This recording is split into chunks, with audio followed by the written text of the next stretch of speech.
So a wonderful story, of course, about a journey, about finding, about being transformed yourself. That's the things that happened to the Magi. And also one perhaps about the Jews, about reluctance to accept something different. All the people of Jerusalem being filled with apprehension. So I'd like to start out by telling you a story about perhaps a journey of my own. Certainly the most difficult decision that I ever had to make in my life. It was when I was a freshman in high school, and I had to decide between playing soccer or running cross country as a sophomore. I swear I'm not making this up. You know, leaving the Navy and joining the Jesuits, that one was easy 30 years later.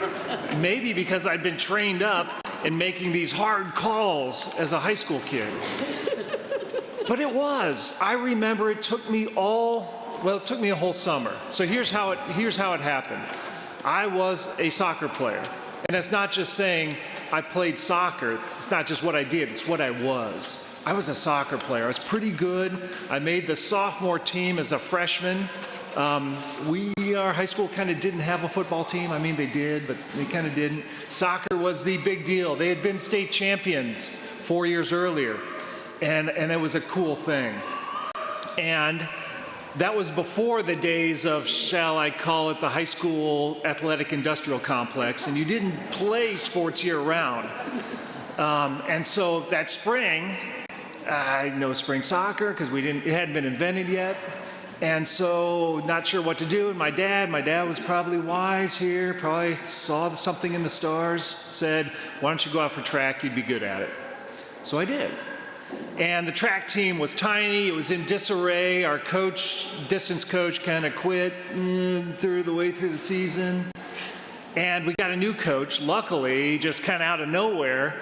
And I remember the first day he arrived and the seniors on the team, and I was the only freshman, tells you something about the team. The seniors on the team said, do you know who that is? I said, I don't know. Some guy goes, no, he's a graduate of here. He graduated 4 years ago, and he went to Ohio State, and he ran at Ohio State. This is Ohio. I'm from Ohio. He ran at Ohio State on scholarship, and he was all Big Ten, and he was a great runner. And he's kind of in training for the Olympic team right now for the marathon. I was like, wow, okay. And I remember the way he treated us, the way he ran with us. I'd never had a coach in any sport that was better than I was at the sport, and he was, still is, by the way. Ran our workouts with us, and then went off and did his own workout in training for the marathon. I mean, just an amazing guy. It did, in spite of that, take me all summer to make that decision. I even went to one or two of the the junior varsity soccer team's practices. It was not right. And I kind of walked off and walked on to the cross country team and just had an amazing experience and did that for the rest of high school. And that, anyone who's in high school can tell you, that changes a whole lot. That changes the friend group you have and the people you hang out with and how you are seen by the rest of the people in the high school and all that crap. Okay, enough. Actually stuck with it though, went on to college, ran in college, walked on, Division I, but not that great. Walked on, ran for 4 years there. It stayed with me even to this day. And it was a big change in my life. I remember in basic training, I was the fastest guy in the company. That actually helped me get through it quite a bit. Things like that, the habit of fitness that's kind of sort of stayed with me to this day. So really neat stuff. Now, from my point of view, that is kind of a Magi journey of you see something in the stars. You read the signs of the times, and then you got to kind of make a journey and actually do it. And then when you return, you're a changed person. Because that's the hero's journey, and we're all the hero of our own stories, I suppose. And the Magi were changed. They departed for their country by another way because of what they'd learned in a dream. From the point of view of the Israelites, it's a different story. All right? So let's go through these stories, because from the point of view of the Israelites, it's, are we going to accept this? Is it going to be an equal? And are we going to do our own transformation and start our own hero's journey or not? And some did and some didn't. So let's go through these 3 readings. Let's talk about this. Keep in mind that we're talking about a journey, a transformation, both from the Magi and from the Israelites at the same time. So if you go back to our first reading, it's from Isaiah. And if you hear Isaiah, you should be thinking Babylonian captivity, because that's what had happened. And Isaiah's job was both to warn the people of the upcoming catastrophe. He does that in the first 10 chapters. And then the next 55, it's a long book, it's a little bit different. He's trying to bring them back 80 years later. I know, this timeline kind of doesn't work out a little bit. All right, but bear with me. And this is from Isaiah chapter 60. It's near the end, where he's saying, no, come on back from captivity. And you got to remember, 80 years later, the people taken into captivity were dead.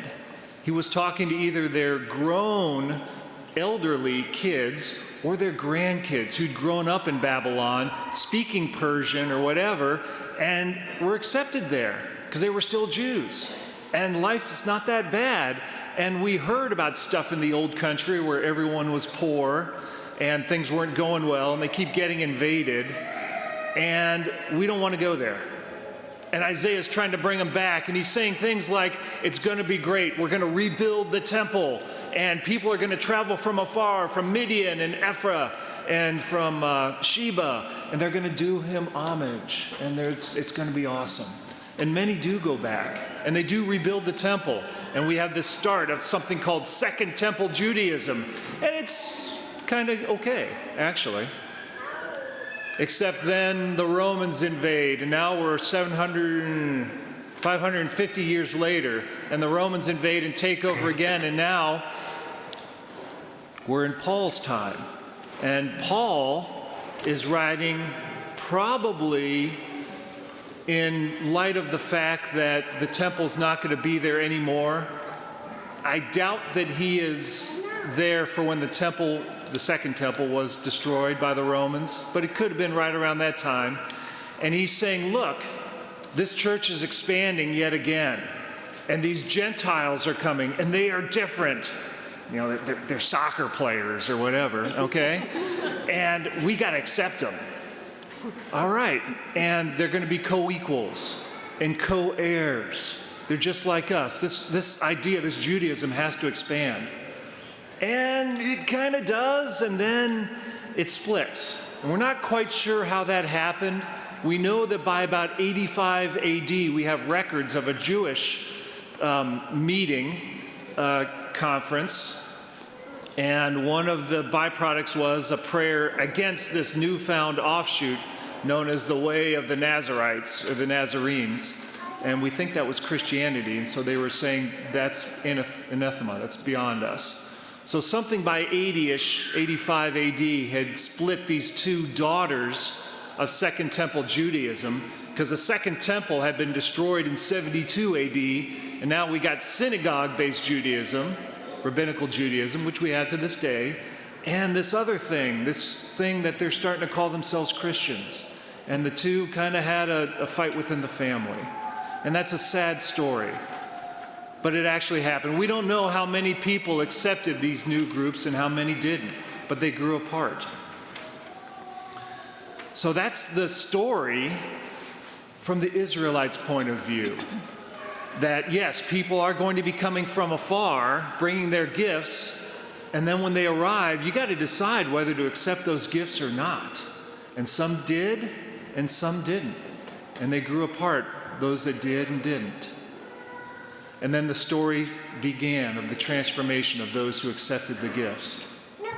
All right, now let's talk about it from the gospel point of view, which is written about the Magi. Now we're talking about the heroes, and they're coming from the east, and they've seen the signs of the times and the stars. There's some great books, if you want to read them, about what the Star of Bethlehem actually was. Was it a nova, Or was it a comet or alignment of the planets or whatever? Let's not worry about that. It's kind of fun, but that's not really what we're here for. They saw these things. They came from afar. Okay, they screwed up and kind of spilled the beans to Herod. Didn't know that he was going to try and kill everyone that was born around that time.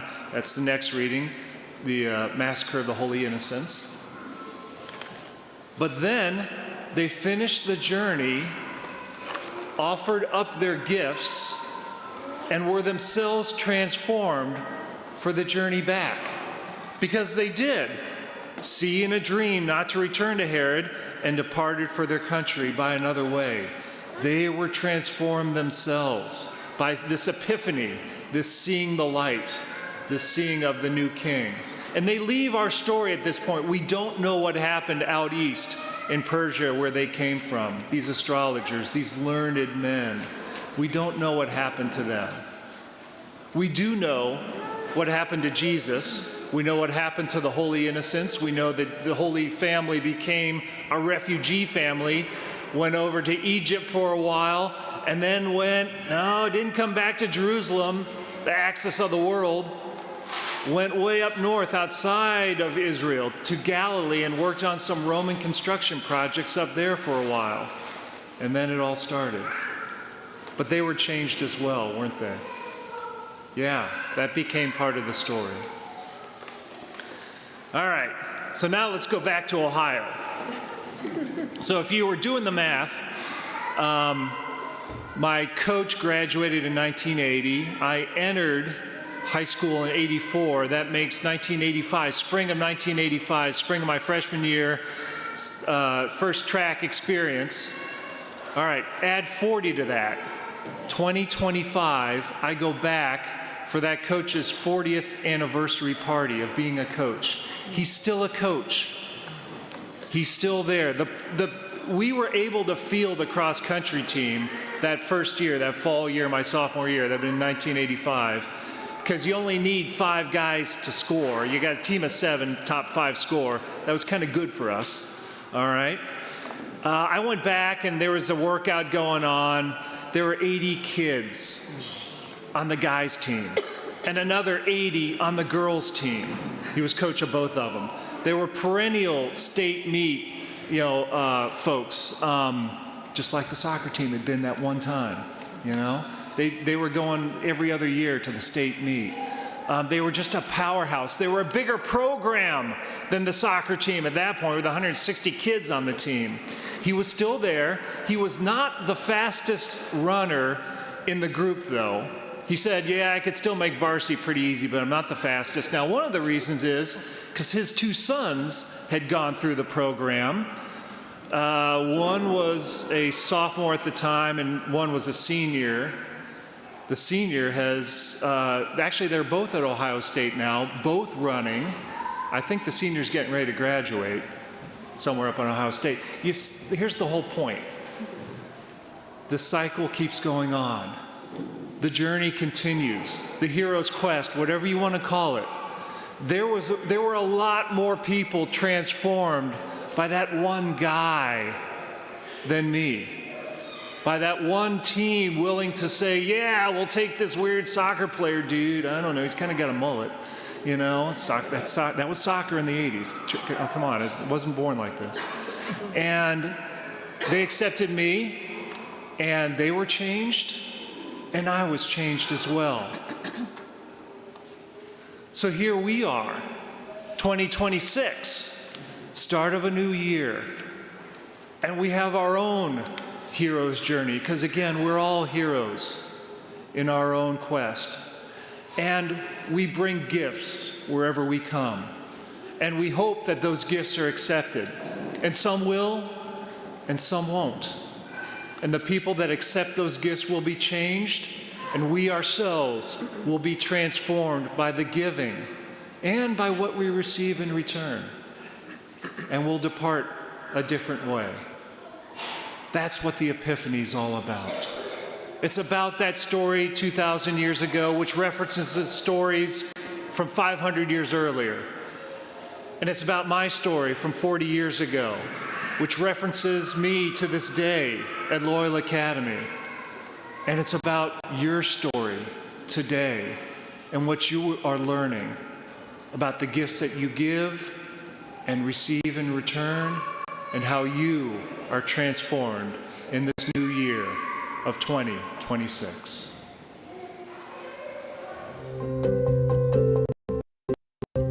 Thank you for participating in this production of our virtual Mass. Your presence means so much. Every day, so many parishioners connect to OLPH through the digital ministry. The digital ministry is one of almost 80 ministries supported by the parish. That's why your support of the parish is crucial, so we can continue to have the resources to fund all of our ministries that touch the lives of many. Thank you for watching, continue to watch, and thanks again for your support.